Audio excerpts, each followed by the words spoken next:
मध्य प्रदेश में प्रियंका वाड्रा गांधी वहां पर गई थी और आपकी तरफ से कमलनाथ ने जो ये मैनिफेस्टो जारी किया है, 5 चीजें अनाउंस की है, उसमें 1500 देंगे हर औरत को। सुनिए, हाँ, उसका तो भी ये मैं क्या उसका है? जवाब देता हूँ। ये भी हाँ, घूस है। नहीं, जवाब देता हूँ, उसी का जवाब देता हूँ। जब हमारी बहनों की सिचुएशन इतनी खराब है, सचमुच खराब है। पूरी दुनिया में अगर आप देखेंगे, और आप तो पढ़े लिखे लोग हैं, अगर आप देखेंगे बहुत खराब है, तो हमें उनको अब वापस री एम्पावर करना है। जब तक आप औरतों को एम्पावर नहीं करेंगे, बच्चियों को एम्पावर नहीं करेंगे, उनकी पढ़ाई अच्छी नहीं होगी, उनकी सेहत अच्छी नहीं होगी, उनको कुछ मिलेगा नहीं, तब तक वो उठेंगी नहीं। और हमें उनको उठाना, एक सेकंड, लेट मी फिनिश। उनको ताकत देनी, तभी हिंदुस्तान में ताकत आएगी। जब तक आप औरतों के साथ। अच्छा, एक फाइनल पॉइंट, जल्दी जो आपने गैस प्राइसेस को कम किया है, एलपीजी प्राइसेस को कम किया है, मैं आपको बता दूं, मैंने इस पे तो मैंने काफी काम किया है। जो सब्सिडाइज्ड गैसेस अभी हैं, जब आप एक्सचेंज रेट और इंटरनेशनल गैस प्राइसेस के कॉन्ट्रैक्ट्स को लेते हैं, इस वक्त ये 400 रुपए जो इन्होंने वापस किए, 400 रुपए जो कहते हैं हमने वापस किए ये बिलो पॉवर्टी लाइन फैमिलीज के लिए, अभी भी 175% ज्यादा है इनकी कीमत कंपेयर टू यूपीए एनडीए 2 के मुकाबले में। 175 जी आपको जवाब देना होगा। वो कह रहे हैं अभी भी जवाब देंगे, इनके पास है ही नहीं जवाब। ठीक है, 400 का सिलेंडर आपने पहले 1103 में बेचा और उसके बाद से उसको घटा के अब 903 किया है उज्ज्वला वालों के लिए। देखिए, मैं शब्द किसी को कठोर लग सकता है, पर ये कांग्रेस के लोग सरासर झूठ बोलते हैं। कोई भी जाके नेट पे चेक कर ले, जनवरी 2014 में 1241 रुपए का था सिलेंडर। जिस 400 रुपए सिलेंडर की बात करते हैं वो सब्सिडी का सिलेंडर था। जैसे हम ये कहते हैं कि हम उज्ज्वला का पहला सिलेंडर फ्री देते हैं, तो ये नहीं कि फ्री का सिलेंडर था अब इतने का हो गया। मान्यवर 6 सब्सिडी के सिलेंडर मिलते थे साल में, और वो 400 सब्सिडी का था, जो सब्सिडी की व्यवस्था WTO के एग्रीमेंट के तहत समाप्त हो गई। परंतु मुझे आश्चर्य होता है, अंजना जी, सलमान सोज साहब जिस स्टेट को रिप्रेजेंट करते हैं, उसके बाद महिलाओं के अधिकार की बात करते हैं। ये वो स्टेट थी जिसने वो रूल पास किया हुआ था, अगर कोई कश्मीरी लड़की गैर कश्मीरी लड़के से शादी कर लेगी तो उसका प्रॉपर्टी में राइट खत्म हो जाएगा। ये अगस्त 2019 में हमने समाप्त किया, ईमानदारी से वो सबको अधिकार दिया। इन्होंने वो बात कही, तो मैं पीरियाडिक लेबर सर्वे का डाटा बताना चाहता हूं कि 2022-23 में महिलाओं का जो बीच में आज तक पे हम लोग शाउटिंग मैच नहीं करते हैं, प्लीज आप अपने टर्न पे जो आपको उचित लगे, मेरी बात गलत लगे आप काटिएगा। लेकिन महंगाई की मार जो महिलाएं झेल रही हैं, वो ये सब खाली लुभावने, जो ये 1000 रुपया एक मोबाइल 25,000 इससे पलट जाएंगे। मैं रियल की बात कर रहा हूं। स्टार्टअप में हमने हर बैंक की हर शाखा को आदेश दिया कि एक SC ST और एक वुमेन को देना ही देना है आपको एंटरप्रेन्योरशिप के लिए लोन। और उसका प्रभाव यह है कि जो पीरियोडिक लेबर सर्वे के अनुसार 2022-23 में वुमेन पार्टिसिपेशन 32% हो गया है। वुमेन सेल्फ हेल्प ग्रुप जो 2.3 करोड़ थे 2014 में, आज 9 करोड़ हो गए। और फिर मैं पूछना चाहता हूं, जो लोग महिलाओं की वो बात करते हैं, क्या मोदी जी ने उस चीज को समाप्त नहीं किया? ट्रिपल तलाक खत्म किया, ट्रिपल तलाक के साथ खड़े थे।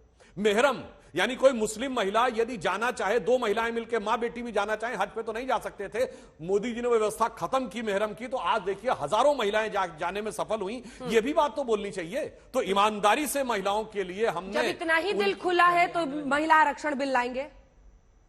देखिए, महिला आरक्षण बिल के ऊपर जो आप बात कहती हैं, तो सारे दलों के बीच में इस विषय के ऊपर आप याद करिए, क्योंकि उसके अंदर एक दूसरे आरक्षण का सहमत नहीं होगी। आपके पास तो स्पष्ट जनादेश है, तो मैं वो भी जो चाहते हैं वो मैं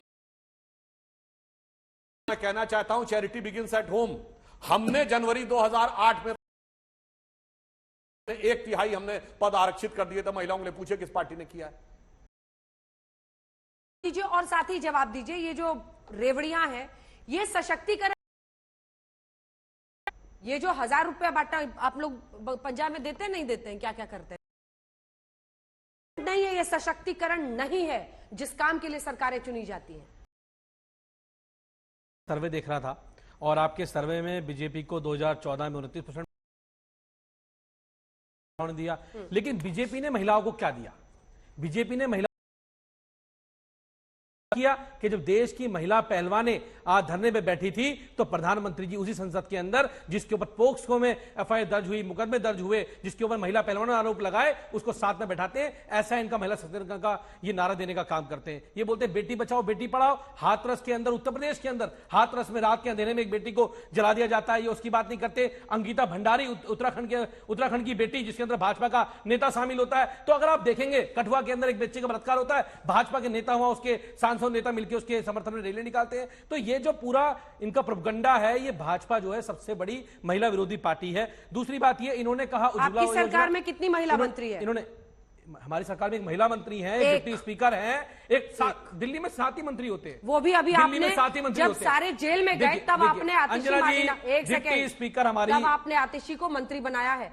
एक महिला मंत्री नहीं बनाया था आपने। जो सच है वो सच रहेगा। अंजना जी, डिप्टी स्पीकर राखी बिरला हैं, अभी भी विधानसभा की उपाध्यक्ष हैं। अभी मैं मंत्री पूछ रही हूं, पे नहीं जा रहा हूं, लेकिन मैं ये कहना चाहता हूं कि आप ये बताइए, इन्होंने बोला उज्ज्वला योजना की बात करी, 400 का सिलेंडर 1200 का दिया। इन्होंने 9 साल तक क्या कम किया? 200 रुपए इन्होंने कम करने का काम किया। पहले बहनों को खूब दबा के लूटा, खूब उनसे पैसे वसूली करी, और बाद में जब चुनाव आए तो उनको देने का काम किया। दिल्ली के अंदर मैं बताता हूं, आपने पूछा दिल्ली में आप क्या देते हैं। दिल्ली के अंदर आज हमारी बहन बेटियों के लिए माननीय मुख्यमंत्री अरविंद केजरीवाल जी ने डीटीसी बस के अंदर किराया माफ किया। इसलिए नहीं किया, रेवड़ी देनी, इसलिए किया ताकि हमारी बहन बेटियां ज्यादा संख्या में बसेस के अंदर जाएं, वो अपने आप को सुरक्षित महसूस करें। आज दिल्ली के बारे में बता दूं, दिल्ली एक पूरे वर्ल्ड के अंदर बता रहा हूं मैं आपको, वर्ल्ड के अंदर दिल्ली ऐसी सिटी है जहां पर सबसे ज्यादा सीसीटीवी कैमरे की कवरेज है। आज हमारी बहन बेटियां अपने आप को सुरक्षित महसूस करती हैं। आज गली के अंदर, हर मोहल्ले के अंदर महिला सुरक्षा के लिए लाइटें लगाई गई है। हर बस के अंदर एक मार्शल तैनात है जो हमारी बहन बेटियों की सुरक्षा करने का काम करता है। तो दिल्ली के मुख्यमंत्री अरविंद केजरीवाल जी ने बहुत सारे काम करने का काम किया। और ये रेवड़ी की बात करते हैं, अरे रेवड़ी नहीं है, ये जनता के अधिकार हैं। जनता जो टैक्स का पैसा दिल्ली की सरकार को देती है वो आपको भी देती है, लेकिन आप उन पे खर्च नहीं करते हो। आप किस पे खर्च करते हो? आप खर्च करते हो अडानी को अमीर बनाने के लिए, आप खर्च करते हो अडानी को कॉन्ट्रैक्ट दिलाने के लिए। और दिल्ली के मुख्यमंत्री केजरीवाल किस खर्च करते हैं? अपनी बहनों को सम्मान देने के लिए, अपनी बहनों को अधिकार दिलाने के लिए। तो ये फर्क है जो हमें देखना पड़ेगा। लेकिन इस सरकार ने इतने सालों में महिलाओं के लिए कुछ नहीं किया और न आगे कुछ करने वाली है। मलुक जी, देखिए, इसमें जो बहुत ही बढ़िया बहस है, थैंक यू वेरी मच। रेवड़ी और महिलाओं के लिए सुविधा दो अलग अलग चीज हैं। जब चुनाव होता है और मैनिफेस्टो में जो चीजें फ्री में बांटी जाती हैं वो रेवड़ी, और बाद में अगर कोई सुविधा दी जाती है तो वो सुविधा। इस पर भी एक अंदर जाना पड़ेगा जिसमें देश की संसद में चर्चा होनी चाहिए। अगर मैनिफेस्टो में चुनाव के एक दिन पहले कुछ भी डिक्लेयर कर दो, चुनाव आचार संहिता का उल्लंघन नहीं। और अगर किसी भी चुनाव लड़ने वाले कैंडिडेट के खिलाफ कोई भी झूठी एक कंप्लेंट डाल दे, उस पर एफआईआर होगी और 2-3 साल तक केस चलता रहेगा। कई जगह जरूरत है रेवड़ी में, और कई जगह सुविधा में, और चुनाव आचार संहिता में, और चुनाव की व्यवस्था पे महिलाओं की ताकत पर बात करते हैं। मैं उसमें भी आ रहा हूँ। मायावती जी तो एक महिला नेता है, पूरी पार्टी उसमें भी अंदर जा रहा हूँ। लेकिन किया क्या महिला सशक्तिकरण? उत्तर प्रदेश में सबसे ज्यादा एमएलओ की टिकट में कुमारी बहन मायावती जी देती हैं। और जो चेयरमैन डिस्ट्रिक्ट बोर्ड, मेरी खुद की वाइफ गाजियाबाद से चेयरमैन डिस्ट्रिक्ट बोर्ड रही, महिलाओं को प्राथमिकता पे दिया जाता है। और एक बात और कह रहा हूं मैं, कि कुमारी बहन मायावती जी खुद एक महिला, और वो भी एक दलित महिला, और कांग्रेस के साथ एमएलए तोड़ करके मध्य प्रदेश में इसी में जो सरकार चल रही है डांका डाल के ले गए। और उसी दलित और महिला, ये जो महिला की बात कर रहे हैं कांग्रेसी, राजस्थान में 6 विधायक डांका डाल के ले गए, उत्तराखंड में 3 विधायक डांका डाल के ले गए। और तो और कांग्रेस के अंदर खुद जब हर जगह प्रियंका गांधी जी को आगे करते हैं, और आज प्रियंका गांधी जी कहीं दिख नहीं रही है और बात कर रहे हैं मैं क्या पूछ रही हूँ, आप क्या बोल रहे हैं? मैं कि वो कौन तोड़ रहा है आपकी पार्टी को, मैं ये थोड़ी पूछ रही हूँ।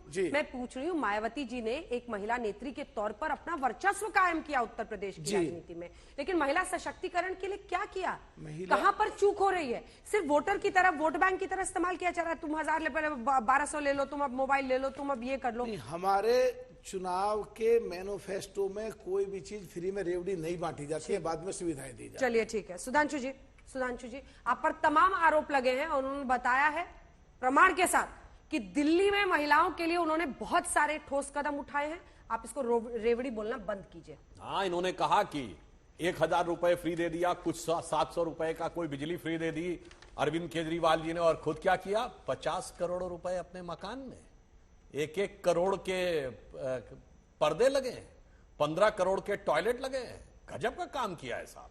और इतना ही नहीं, मैं याद दिलाना चाहता हूं महिलाओं के संदर्भ में, ये पार्टी जब सत्ता में आई थी तो इसने आम आदमी पार्टी ने अपने पहले संकल्प पत्र में लिखा था, मान्यवर अपने टर्न पे बोलिए, 10 लाख का सूद। बीच में नहीं। देखिए मैं आपको बताना चाहता हूं, इस पार्टी का पहला मैनिफेस्टो जाकर देख लीजिए। इसने कहा था दारू का ठेका किसी भी इलाके में तब तक नहीं खुलेगा जब तक वहां की 75% महिलाएं लिखित सहमति नहीं देंगी, और धड़ाधड़ ऐसे खोले, एक पौवे पे दूसरा पौवा फ्री। ये भारत की अद्भुत नई राजनीति की सरकार थी, एक बोतल पे एक बोतल फ्री, और कह रहे हैं हम तो महिलाओं, और कितनी महिलाओं से लिया कंसेंट, पूछना चाहते हैं ना। इसलिए मैं बताना चाहता हूं, और महिलाओं के सम्मान की बात है तो अभी मलूक नागर जी ने मायावती जी का याद दिलाया तो मुझे याद आया, मायावती जी को स्टेट गेस्ट हाउस कांड 1995 में उन्हें घेर कर हत्या करने की साजिश और जातिगत आधार पर अपमान करने की साजिश, ये कोर्ट का हलफनामा है, करने वालों के साथ आज ये खड़े हैं। ये उत्तर में था। दक्षिण में याद करिए, मार्च 1989 विधानसभा में, तमिलनाडु विधानसभा में जयललिता जी की साड़ी खींची गई और डीएमके के सारे लोग हंस रहे थे। ये मैंने मुख्यमंत्री स्तर की 2 महिलाओं का उदाहरण दिया, उत्तर से दक्षिण, वो भी इनके साथ खड़े, ये भी इनके साथ खड़े, जिन्होंने मुख्यमंत्री स्तर की महिलाओं के साथ ये बर्ताव किया है। किस मुंह से आज बोलते हैं कि हम महिलाओं के, हमने जमीन से लेकर ऊपर तक सशक्तिकरण किया। मोदी जी की सरकार में याद देना चाहता हूं, department of industrial production output के आप देख लीजिए, जो लोन्स दिए गए उनमें 47% ऐसी कंपनियों को दिए गए जिनमें कोई ना कोई एक डायरेक्टर महिला जरूर है, या एक उसमें ओनर या पार्टनर महिला जरूर है। सोच साहब को इसका जवाब ये होता रियल देना चाहिए। सशक्तिकरण। ये नहीं होता कि आपने दे दिया 1000 रुपए से किसी महिला का तकदीर नहीं बदलने वाली, पर यदि आप उसको एंटरप्रेन्योरशिप में स्थान देते हैं तो उसकी तकदीर बदल। इंडिया गठबंधन पर वो कटाक्ष कर रहे हैं कि आप लोग उस डीएमके और उस समाजवादी पार्टी के साथ हैं। हालांकि समाजवादी मायावती जी ने अखिलेश जी से हाथ मिला लिया, तो अब आप चाहते हैं कि उनके स्टैंड की वजह से ये ना हाथ मिला, ये तो बहुत दूर की बात लिया था। देखिए जब सुधांशु त्रिवेदी हिंदुस्तान के लोगों को ये बताएंगे कि ये बिल्किस बानो के बलात्कारियों को वापस जेल भेजेंगे, तब ये बात कर सकते हैं। इनके पास बात करने के लिए कुछ है नहीं। क्यों नहीं मुद्दा बनाया इसको कांग्रेस ने? अच्छा नहीं पूछिए इनसे, आम आदमी पार्टी पूछे क्यों नहीं मुद्दा बनाया? नहीं, कांग्रेस ने भी एक या दो प्रवक्ता नहीं सोच साहब, क्योंकि आप बिल्किस बानो पे बार बोल रहे हैं तो आपको इसका जवाब देना चाहिए। आपकी पार्टी भी डरती है, हिंदू तुष्टीकरण की पॉलिटिक्स अब आपकी पार्टी भी कर रही है। सोच साहब सुनिए, नहीं आप जरा मुझे मौका दीजिए। जैसे आपने सुधांशु त्रिवेदी जी को इतना टाइम दिया और आपने अच्छी तरह सुना, मेरी भी बात आप सुनिए। इनके पास, इनसे आप पूछ सकते हैं कि इनकी पार्टी का एक एमपी है जिसके खिलाफ हिंदुस्तान की चैंपियन रेसलर्स ने, मैंने नहीं, किसी मुस्लिम लड़की ने नहीं, चैंपियन रेसलर्स ने उनके खिलाफ बयान दिया, प्राइम मिनिस्टर को बोला, तो प्राइम मिनिस्टर ने क्या किया, बीजेपी ने क्या किया, सस्पेंड किया। क्या सस्पेंड नहीं कर सकते एक इंसान को? ये क्या औरतों का काम करेंगे?